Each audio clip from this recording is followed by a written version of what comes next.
One of the things I love about Newberg is that out of the division we've seen over the past few years, there are numerous amazing initiatives to promote peace. One of those initiatives is the Newberg Peace Garden, which has been spearheaded by Chris Murphy, head pastor of Newberg First Presbyterian Church, and Ciaran Hynes, a member of the church and director of quality assurance at A-dec.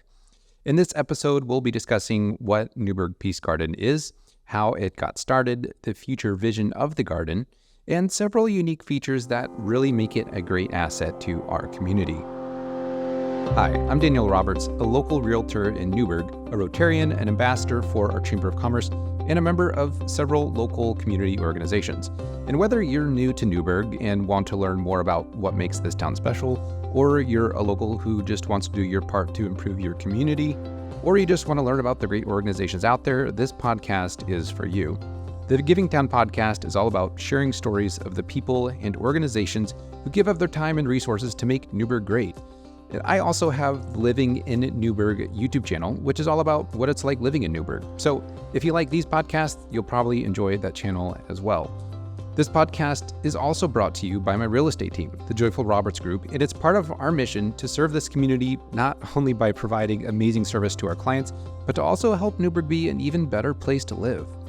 So thanks for tuning in, and I hope you enjoy this episode as I talk with Chris and Ciaran about Newberg Peace Garden. All right, well, Chris and Ciaran, it's great to have you guys here. I don't remember when we first started talking about the Peace Garden or the Newberg Peace Garden, but I'm excited to get this out to our community. It's a really great project that's going on there, and it's been fun to see it a few times, and there's a lot of progress that's happened even since the last time out there. So thank you guys for joining me today. Thanks for the opportunity to be here. Thanks, Daniel. You're welcome. So this kind of came as, there's a story behind this, obviously, how this came to be. So could you guys share a little bit about how this originated? And maybe some people don't even know what the Newberg Peace Garden is. So maybe they don't even know where it's located. So kind of share the story of it, like how it started, and then also where people could find it if they wanted to check it out. Absolutely.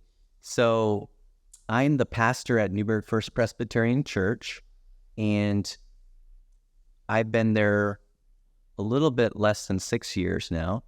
And Newberg First Presbyterian Church is on College Street and Mission Drive. We're right next to Jakewood Park. And we're a small church, and behind our church is property where Veritas School used to be, but they moved. And so we had this open land, and we needed to decide what to do with it. And we've created what we're calling the Newberg Peace Garden, which is a peaceful place in Newberg to bring people together for peace and unity and rest. It's a spiritual place. It's a place where people can just enter and walk around the peace path, and there's a labyrinth, and can enjoy the beauty of that place and connect to God, connect to their own spiritual journeys, and also just build relationship with people. So it started really with a vision that came to me in 2022 during Holy Week. So Holy Week is the period right before Easter. And on Good Friday of Holy Week, I was leading a prayer retreat. And during that prayer retreat, I went to the back of our church property, and I was just talking to God and saying, what are we going to do, God, with this property? We haven't figured out what to do. And I felt like God said to me, Chris, what was your original dream? And I said, well, my original dream was to create a prayer garden connected to our church so that our church could be a center for Christian spirituality in town. And God said to me, well, why don't you go with that and start leading a prayer retreat every month on the first Friday of the month, and then talk to your church about making it a peace garden or a prayer garden initially. So on Easter Sunday, I came up and gave my Easter sermon talking about the resurrection of Jesus. But in that, I also talked about how I had a vision for our property in the back to be a prayer garden. And I mentioned that when I first came to the church, I had talked to Ken Austin, who is, of course, the entrepreneur that started A-dec.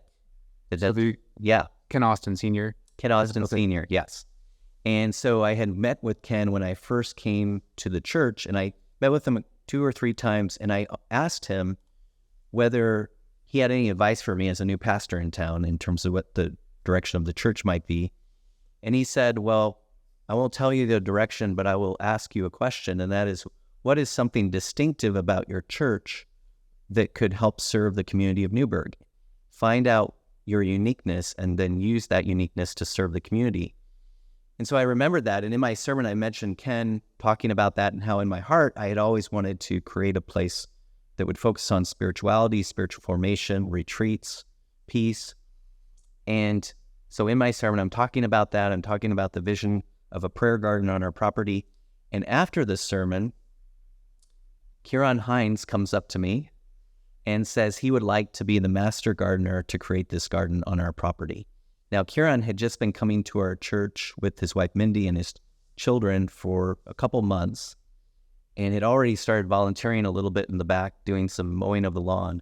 But I was just dumbfounded that here's this person volunteering to create this garden. And as we started to talk and vision, we realized we wanted it to be called the Newberg Peace Garden. We were inspired by North Valley Friends Peace Trail and the labyrinth that was there as well. And I would often spend my day off walking the labyrinth up there at North Valley Friends Peace Trail. And so we decided we would create something kind of down College Street where our church was. We'd have a labyrinth too. We'd have our own peace path, and it would be a place that would bring peace and unity to the town. And we realized that with all the polarization that had happened in Newberg, that this could be really a gift to the town to connect people together. So that's a little bit about how we started. Yeah. So Ciaran, what led you to say, hey, I'll be the master gardener here? Well, I'm not sure exactly if there was a particular thing, but I've always been interested in gardening. I'm originally from Ireland and grew up, in the countryside, working the farm with my uncles and cousins, and had a small farm ourselves. And so I've always been connected with the land. I've always sort of had that affinity for the outdoors and working the land. And so my own property here in Newberg is very mature, very well established. And so I think I must have been just feeling like I was ready for a new project to take on something. But I had been, as Chris said, doing some of the basic landscaping maintenance of this about 1 acre of land in the back behind the church. And I could see this as a blank canvas. So I was very excited about this little square of land that had been well taken care of over the years, but not really a place where people could come in and enjoy it in its current state. But I could see the potential of it. I could see it in my mind's eye how we could change this into a destination, frankly, for people both in Newberg and outside of Newberg to come to and just spend time on their own or with friends or family members or whatnot to have this sort of restful, quiet place.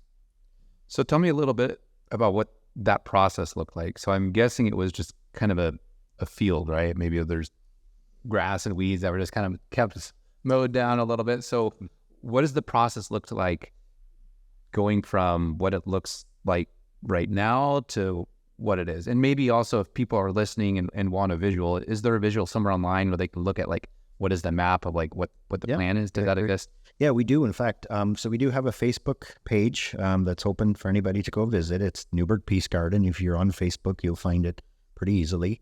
And you might have to scroll down through a few pages of pictures to see the vision that we painted originally.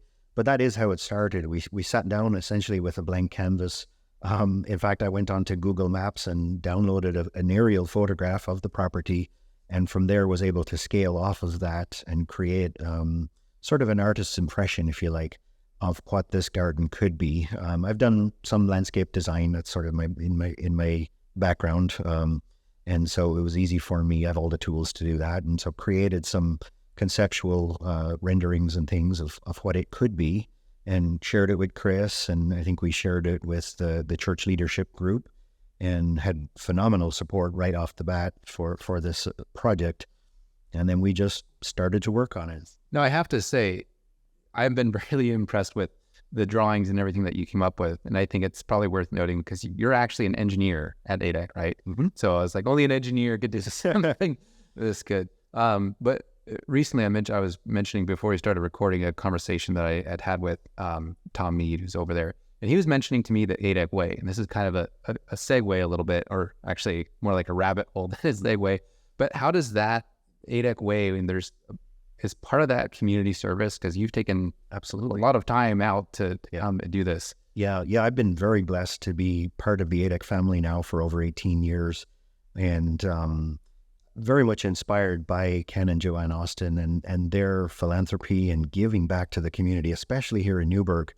And so that's always been sort of deeply rooted in my view on how I should behave and help support the community. So again, it was a great tie-in for this project to participate in that way, because you're absolutely right. Of the 15 principles of the A-dec way, showing concern for people, but caring for your community and going above and beyond yourself is a big part of that. And I get to continue Ken and Joanne's legacy in that sense. And this is my way to do that. Mm-hmm. Yeah. Mm-hmm.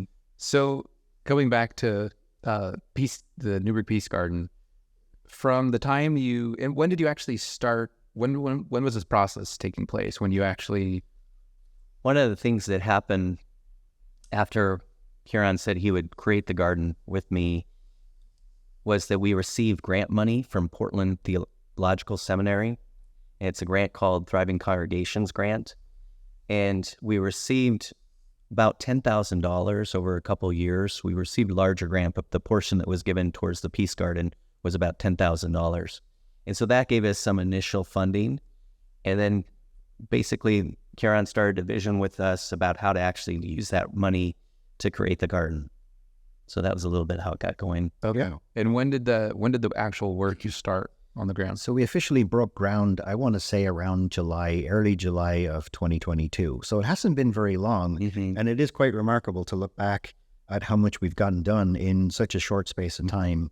And I think that is a testament to some of our community partners. We've had 2 George Fox Serve Day crews now come out and work very hard in the Peace Garden.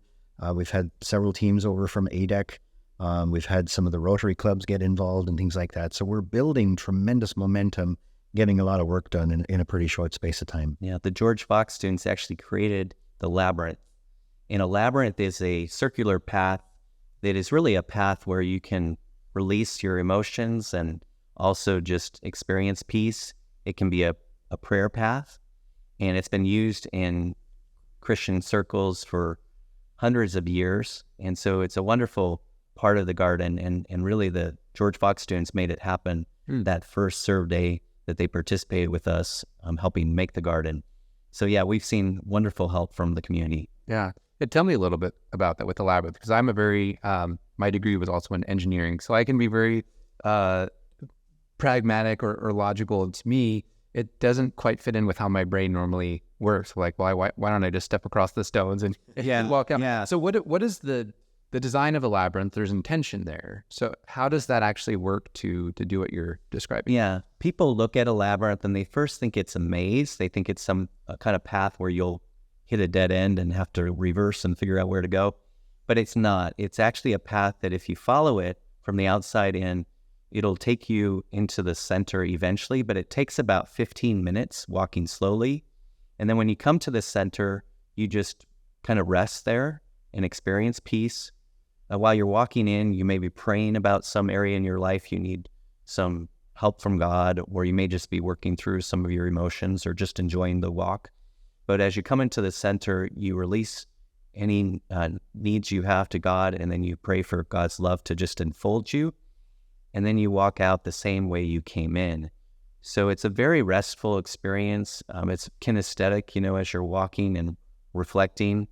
And it's used in a lot of different environments in terms of spirituality groups, because it's been part of history of spirituality, and it connects you to nature and to the beauty that's outside too. So you'll see it at a lot of retreat centers, and that's kind of how you use a labyrinth.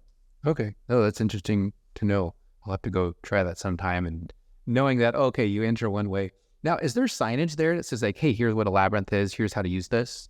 So we do have a trifold brochure, a little flyer right now that describes the background of that.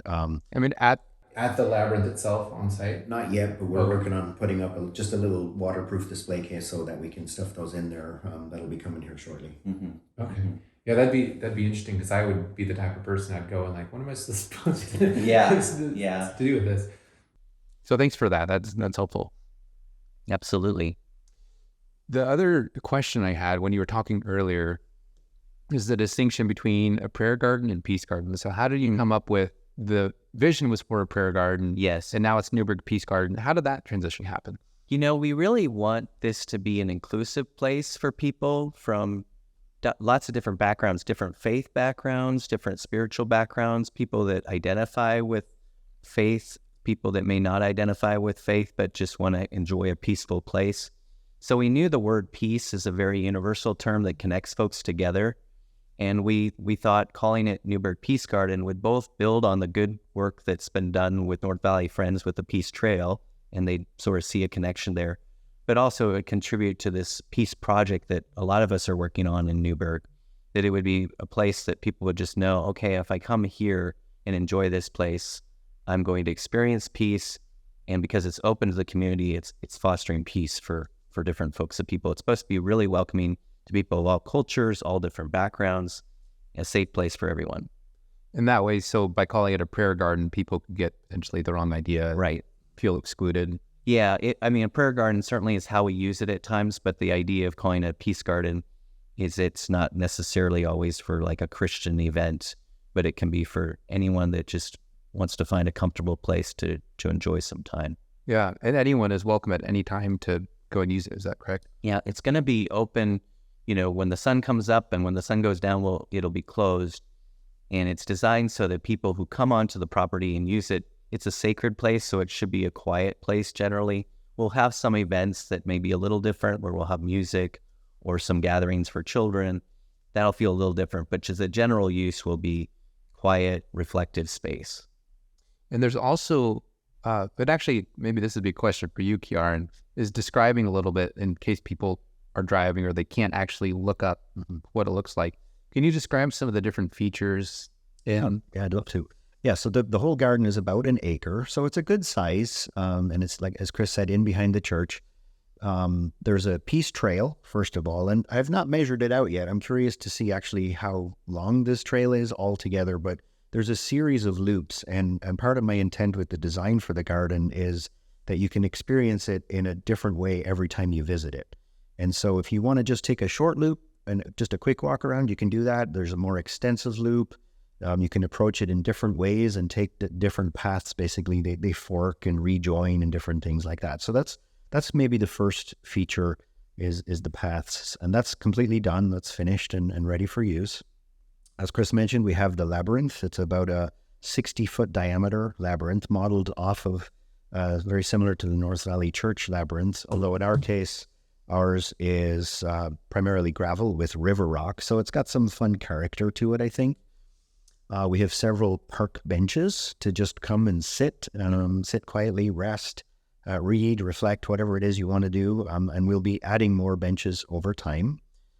We also have plans to build a small amphitheater. And I'm very excited about that because I see that as being one of the key features of the garden in the future, where we will be able to host outdoor book studies, Bible studies, music sessions, open mic type things. Not quite sure exactly how it's going to play out yet, but we have this idea that we can use this labyrinth for small crowd sort of gatherings, the fall evenings or the summer afternoons and things, to really enjoy the space. So that's the amphitheater. We've only roughed that in at this stage. There's a lot of work still to do with that. And then we have several large open grassy areas where people can come for, outdoor picnics or just sit quietly on blankets or whatever they choose.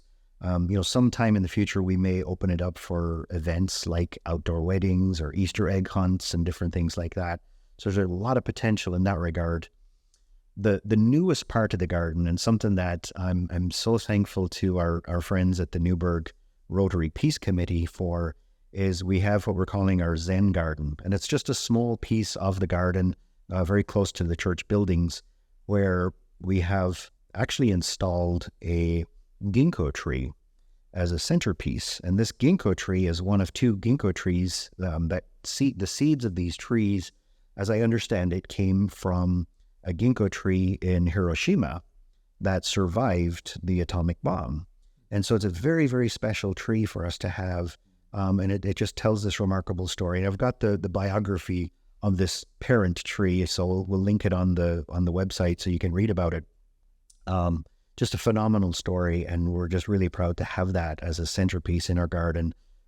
It's surrounded by a sort of a gravel zen area, so to speak, with large boulders, and eventually we'll add some peace poles and things to finish out that feature of the garden. It's pretty cool.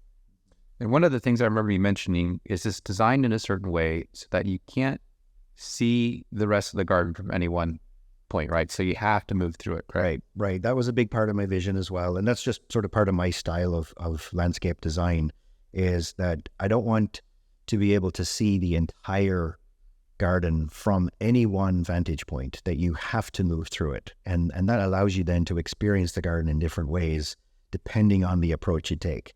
I think it's taking shape that way. We're still working on the landscaping in the sense of trees and shrubs and things like that. That will eventually fill out and help fulfill that vision. But even already leveraging the existing old growth trees that are there and different things, you do have to move through it to see the whole thing, which is really fun. Mm-hmm. When do you think it's going to be finished to the point where it is kind of in that mature state?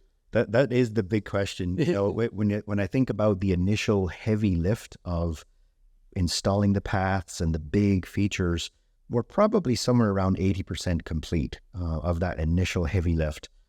But the reality for a garden like this is that it may never be done, in the sense that we will always be adding, trees and shrubs and refining the design. And who knows, somebody from the community might come to us with a great idea for a feature that I would love to talk through and see if it's a possibility. And we would then, find a way to add that if it made sense. Mm-hmm. So I see it as it's a multi-year investment for all of us, commitment. And, we'll continue to allow it evolve and develop as the community uses it. We're going to see how it gets used and what maybe it's missing, if we need to add some things, and we'll respond accordingly. Yeah. When I was there when was the last time I was there? Sometime during the summer, which, we're recording this, like, fall just started. Something yet. But the trails, I think, hadn't quite been completed. So the trails are now done. Trails are done, yeah. And like you said, that heavy lift of actually getting everything kind of in place. How far are we, do you think, until that part is done? I would think reasonably, late spring, early summer next year, that we could target a sort of a grand opening, so to speak. Even though it's open now and people can come and visit, and we welcome people to come and visit the garden anytime, in terms of an official, grand launch, I would think early summer next year, 2024. Okay. Yeah. I'm excited for it. It's great. I know sometimes when you're there, like you mentioned, there's laurels along. And I really encourage you to, if you're listening, to look at the plans and actually go there yourself. It's really beautiful. But as those laurels grow that are right next to Jakewith Park there, the tennis courts and all that, I think as those things will continue to be even more private, and I imagine it's really going to be a gem for the town. Mm-hmm. So for each of you, what's the one thing that makes you really excited about this? I think for me, it goes back to Ken Austin's, advice and wanting to, give me the encouragement to do something distinctive with our church that actually serves the community. There's a lot of wonderful churches in town doing wonderful things. And because my heart is as a spiritual director and prayer retreat leader, I always dreamed that our church could be a center for Christian spirituality that really reached people, both folks, again, that connected to traditional church and people who are just interested in maybe a spiritual journey that don't fit those classic categories. And to have a peace garden that welcomes everyone of all economic levels, of all different cultures, and it is a tangible example of what we're trying to foster in town in terms of the light of Christ bringing peace. It's just really exciting. And I get excited when I see families come on to the property, when I see people just walk on and want to check it out. I get excited that the people are experiencing God's creation in a positive way on our property. I just feel like we need more and more spaces dedicated to reflection and prayer and bringing peace and unity to town. So that's what I'm most excited about. Yeah, that's great, Chris. And I would definitely echo that too. I think for me also, I would add that this is my way to give back to our community. You know, I've lived in Newberg since the early 2000s. I think 2001 is when we officially moved here. And my family and I just love this town. This is our home. And we've seen a lot of change and a lot of good change. And sadly, in recent times, we've seen a lot of division. And so this is, I think, for me, it's a way that I can contribute to our community to bring us back together, to help us come together as friends, as neighbors, as people who need one another, frankly, in different ways. And also in doing so, kind of my part of helping to fulfill, you mentioned Ken Austin, I'll mention them again, Ken and Joanne's vision and legacy for Newberg. We see their fingerprints all over our town, and I feel like this is my way that I can contribute as an A-dec employee to do that. Yeah. One question I've kind of just been thinking about since we've been talking is you as a master gardener, and that term makes me think, I don't know if there's somewhere specifically in the Bible where it calls God a master gardener, but there's this picture of God being this master gardener in our lives. I'm curious what kind of parallels you've, if any, if you've kind of seen any, like lessons you've learned as being a gardener, or just that can generally be applied. Well, it's a great question. It's a tough one. I wouldn't put myself anywhere near on that plane, but you know, I enjoy seeing the fruits of my labor as it relates to that, as you know, planting seeds or propagating shrubs and different things, just to see them come to life. It's just, there's something really magical and special about that, and spiritual about that, and so that's something that's important to me. I just get tremendous satisfaction from that. Yeah. I know I kind of put you on the spot with that, but I just love, there's always so many parallels in nature that are just fun to think about. And I think gardening, a lot of people connect to God through nature. Yeah, I hear that a lot. And I'm not much of a gardener. I wish I was, but I always just think, I'm sure there's a lot of parallels, like being as a dad, for example, you kind of learn a new side of like, oh, okay, that's what it means that, you know, God as a father and us as parents. Yeah. But can I jump in with one quick thought? Is just that when you think of the story of creation, again, both for the Hebrew peoples and as we look also at the Christian tradition, it starts in Genesis. It starts with the garden. And when you think about the resurrection of Jesus, he meets Mary Magdalene in a garden. And a lot of the imagery even of heaven is very creation-based and garden-like. And so there's just a lot of connection spiritually, I think, for many people. And as I look at Ciaran as someone created in the image of God, God is the great artist, and then we're created in God's image as artists too. And so I personally feel great joy in watching Ciaran use his gifts as an artist and to serve God in that way. And it's a wonderful reflection of God in him, his being made in the image of God. So it's pretty cool. Thank you for that. I appreciate it. So as far as updates and progress, where can people go to learn more about this? Is there an email newsletter that people can sign up? Is there a website? Yeah, right now we have our Facebook page essentially is the primary means where we post progress pictures. We talk about volunteer days where if we're pulling a work party together for a particular task. So again, it's Newberg Peace Garden, very easy to find on Facebook. We do need to, though, we're at that point where we've sort of built up that critical mass of interest and energy behind the project where we need to now expand and have a dedicated garden website and a mailing list, newsletter, and so forth. So if that's something that somebody listening is interested in, please reach out to me via the Facebook page if you're on Facebook. Yeah, that can be a tough transition when it's like, okay, that's a great idea, but who's going to do it? And you can't be a gardener and a social media expert and all that all at once. Yeah. Can I mention, we've been grateful for all the partners in town that have helped thus far. And Ciaran mentioned the Rotary Club. We also, they donated a bench. We also have a bench donated by Kiwanis Club. And again, lots of different groups have partnered from our community and our church too. But we're looking for more and more partners that both want to volunteer. And we're hoping to raise another $10,000 this year to continue to finish that initial stage of our garden. So we're just interested in creative ideas of how to use this space again to bless the town. So yeah, that's a little more where we're in terms of next steps. And for people who might be interested in making contributions, what with those funds, what would that allow you to be able to do? So there's a few significant things. I mentioned already the amphitheater. That's probably one big sort of module, if you like, one feature that we're still working to fundraise for. But there's other things too. We did put in an initial irrigation system, but we need to advance that. Obviously, the summers are getting hotter. It seems like they're getting longer, but we will need to install more irrigation. I want to install some accent lighting so that maybe, as the evenings draw in the fall and during the winter, that we can still enjoy the garden when the sun does go down, that we have accent lighting around the paths and different things. And there's other things too, like security cameras. Unfortunately, it's a necessity.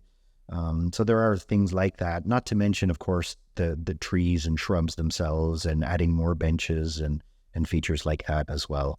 So we're always on the lookout for community partners that are interested in getting involved. We have had some family members sponsor and donate benches in memory of family members that passed away and things like that, which is really touching, because what we do is we learn about the family, and we sort of, it's not just plonk a bench down in the garden, but it's actually build it into the garden and build features around that bench so that it truly becomes sort of part of that person's persona. If they had a particular flower or color or tree or shrub or bird or animal, something that we want to incorporate those things into their piece of the Peace Garden. That's really beautiful. And Yeah. what a wonderful way to honor someone's legacy in a way that's not everlasting, but, as close to that as you can get, really. One example of that was a man named Alan Kolb, who took care of our back property before we knew what we wanted to do with it.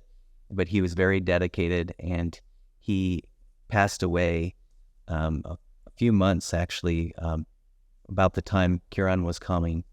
And so Shirley Cole, in honor of Alan, had a bench donated and some trees donated, and they're now located right next to the labyrinth. So it's a special way that she was able to honor her husband. Yeah. So if people do want to contribute or get involved, how can they reach you? Through the Facebook page? Is that the best way? Through the Facebook page. I'm happy to provide my contact details in your blog or in your podcast, if that's possible, that people can reach out to me directly via email. Email would be, what's a good email for? So my email, the email address I've been using for this project is my George Fox email. So I didn't mention, but I do teach part-time at Fox. And so it's Hynes, so CHYNES @georgefox.edu. And that's a great way to get in touch with me directly to talk about volunteer opportunities or opportunities to get involved with features in the garden from a sponsorship type perspective as well. Okay. Well, one final question that I didn't prepare you with, but what is, with your involvement with the Peace Garden, and you've gotten to know a lot of different organizations through your involvement, but what is something that gives you hope for the future of Newberg?